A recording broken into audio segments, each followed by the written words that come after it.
Hello dear students, जैसा कि आप लोग देख पा रहे हैं magnetic field due to axis of solenoid. कहने का मतलब है परिनालिका की अक्ष के अनुदिश उत्पन्न चुंबकीय क्षेत्र हम किस प्रकार निकालेंगे। थोड़ा ध्यान से और गौर से समझें।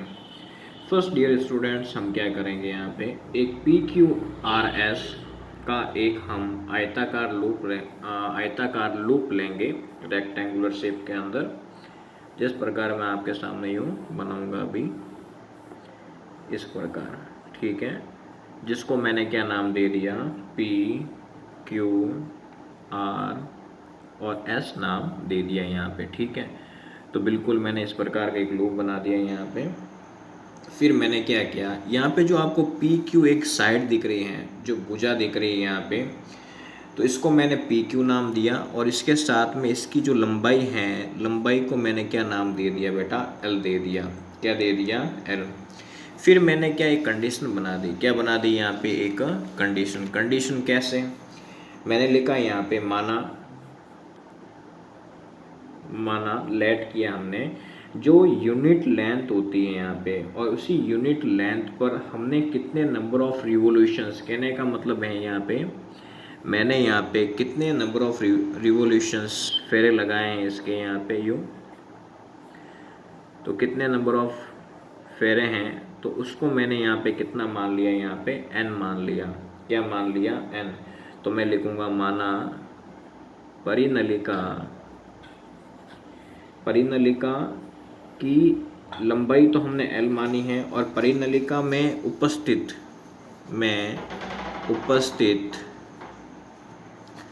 कुल फेरों की संख्या, जो कुल फेरों की जो संख्या है उसको मैंने क्या नाम दे दिया, यहाँ पे n नाम दे दिया। जो इकाई लंबाई के अंदर जो उपस्थित हैं, इकाई लंबाई के अंदर, किसके अंदर है यहाँ पे, इकाई लंबाई के अंदर हैं, ध्यान रखें यहाँ पे। फिर उसके बाद में उसकी जो लेंथ है, लंबाई को हमने क्या मान लिया, यहाँ पे l मान लिया।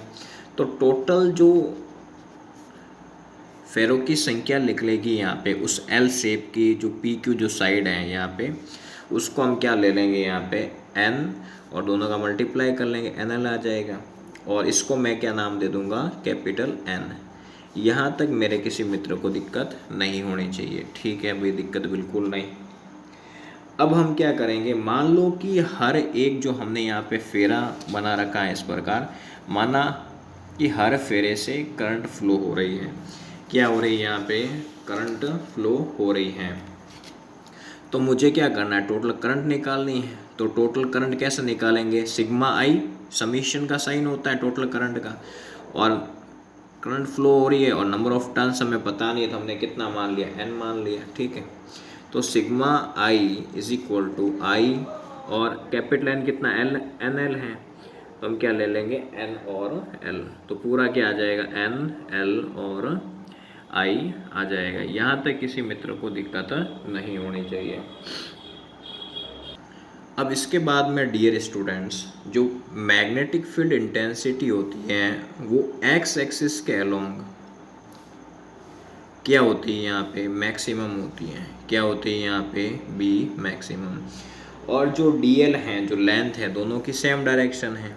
ठीक है, और यदि मैं बात करूँ तो करंट यूँ फ्लो करेगा यहाँ पे, जो मैग्नेटिक फील्ड की जो डिस्टेंस मतलब वो है, वो तो डायरेक्शन यूँ है, और डीएल वेक्टर इस प्रकार यूँ रहेगा। तो पी क्यू के अलोंग जो थीटा रहेगा वो कितना रहेगा, 0 डिग्री। और यहाँ पे बी मैक्सिमम यूँ है और डीएल यूँ है, तो थीटा कितना हो जाएगा, 90 कंसिडर करेंगे। और डीएल मान लो कि वापस इस प्रकार है, इसमें ये यूँ लगेगा। ठीक है, और ये यूँ है, तो इसमें तो क्या हो गया, क्योंकि यहाँ पे मैग्नेटिक फील्ड है ही नहीं, सॉरी यहाँ मैग्नेटिक फील्ड है ही नहीं, तो बी कितना हो गया, टोटल 0 हो गया। कितना हो गया, 0। थीटा भी हम कितना ले लेंगे, 0 ले लेंगे यहाँ पे। बोलो समझ में किसको आ गया। ठीक है, और इसके बाद में यहाँ यदि मैं इस डायरेक्शन में यूँ फ्लो कराऊँ एस टू पी, तो यहाँ पे, और ये तो यूँ है, तो ये क्या है, एक दूसरे के परपेंडिकुलर हैं, तो थीटा इधर कितना हो जाएगा, 90 हो जाएगा। कितना हो जाएगा, यहाँ पे 90 हो जाएगा। यहाँ तक मेरे किसी मित्र को दिक्कत नहीं होनी चाहिए। अब मुझे क्या करना है कि इसी के ऊपर टोटल मैग्नेटिक फील्ड निकालना है, तो टोटल मैग्नेटिक फील्ड निकालना होगा तो उसके लिए हम एम्पियर के लॉ का यूज़ करेंगे। कैसे? You can see here. तो हम कैसे यूज़ करेंगे आप सभी देखें। जैसे एम्पियर के नियमानुसार, अकॉर्डिंग टू एम्पियर्स लॉ, यदि एम्पियर का नियम लगाएं तो क्या होता है, बंद पृष्ठ के according B vector D L vector is equal to mu naught sigma I. यहाँ तक किसी को दिक्कत नहीं होनी चाहिए। अब मैं फर्स्ट यदि पी क्यू के अलोंग देखूँ तो क्या आएगा यहाँ पे, B vector dot D L vector plus इसको मैं क्यू आर के अकॉर्डिंग देखूँ, B vector dot D L vector plus मैं इसको आर एस के अकॉर्डिंग देखूँ, B vector dot D L vector plus इसको मैं एस पी के रूप में देखूँ तो B vector dot D L vector, जो क्या हो जाएगा म्यू नॉट सिग्मा आई के बराबर होगा। यहाँ पे थीटा कितना है 90, मैंने आपको बता रखा है पहले से, और यहाँ पे तो बी पूरा 0 ही आ जाएगा आर एस के अंदर, मैंने फिगर में आपको शो कर रखा है, ठीक है। और इधर थीटा कितना आ जाएगा 90 आ जाएगा, और इधर थीटा कितना आ जाएगा बाय गॉड, बिल्कुल आ जाएगा 0 डिग्री, ठीक है। तो इसमें क्या आएगा, बी डी एल कॉस 0, यहाँ से क्या आ जाएगा, यहाँ पे ये पूरा 0 क्योंकि कॉस 90 कितना पूरा 0 और बी पूरा 0 हो गया, और ये थीटा ये भी कितना हो गया, टोटल मिला के ये भी 0, ये भी कितना हो गया 0, क्या बचा म्यू नॉट सिग्मा आई बच गया, ठीक है। तो हम क्या करेंगे, जो सिग्मा आई है उसकी जगह हम क्या लिख सकते हैं, ये पढ़ा यहाँ पे, सिग्मा आई की जगह हम क्या लिखेंगे, एन एल आई लिखेंगे, ठीक है।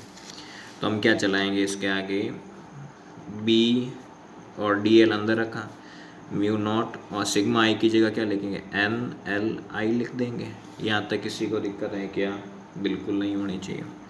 और डी एल को हम क्या लेंगे, यहाँ पे एल मान लेंगे, और mu naught N L I बता देंगे, एल से एल कट जाएगा, तो बी हमारे पास क्या आ जाएगा, बी हमारे पास आ जाएगा म्यू नॉट एन आई। यहाँ तक मेरे किसी मित्र को दिक्कत है क्या, तो बच्चा बोल सकता है, बिल्कुल दिक्कत नहीं होनी चाहिए, ठीक है। अब इसके बाद में क्या है, एक प्यारी सी कंडीशन और बन सकती है, वो कंडीशन बना के बता देता हूँ आपको, थोड़ा ध्यान से सुने। मान लो कि हमारे पास म्यू नॉट एन आई आया है, तो हम देखेंगे b is equal to mu naught N I, capital N is equal to N, और L का फॉर्मूला होता है NL का, ठीक है। तो ये कुछ सही नहीं है ना, NL है, मुझे यहाँ पे पर्टिकुलर वैसे N चाहिए, तो कैपिटल N अपॉन L लिखूँगा। तो मैं क्या करूँगा, इसको यहाँ पे पुट करूँ, तो b is equal to mu naught N upon L, और फिर कितना आ जाएगा, यहाँ पे I आ जाएगा। यहाँ तक किसी मित्र को दिक्कत है क्या, तो ये डेरिवेशन हमारा यहाँ पे ख़त्म हो जाता है।